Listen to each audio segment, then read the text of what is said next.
చిన్నతనం నుంచి పిల్లలందరూ కూడా ప్రయత్నపూర్వకంగా అలవాటు చేసుకోవలసిన విషయం, అమ్మ చేతి అన్నం కన్నా కూడా గొప్పది ఈ సృష్టిలో ఇంకొకటి ఉండదు. ఇంటి పట్టున వండినటువంటి భోజనం చెయ్యడం, ఇంటి పట్టున తయారు చేసిన పదార్థాలు తినడం, ఏ ఋతువులో వచ్చేటటువంటి పళ్ళు ఆ ఋతువులో తినడం, ఏ ఋతువులో వచ్చే కూరగాయలు ఆ ఋతువులో తినడం, పాలు మొదలైన పదార్థాలని బాగా తీసుకుంటూ ఉండడం శరీర ఆరోగ్యానికి అత్యంత ప్రధానం.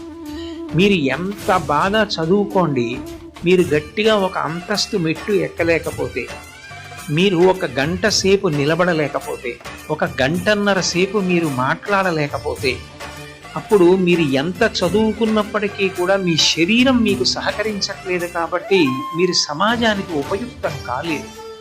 మీరు బాగా ఉపయోగపడడం అన్నది ఎప్పుడు సాధ్యమవుతుంది అంటే మీ శరీరం మీకు సహకరించడం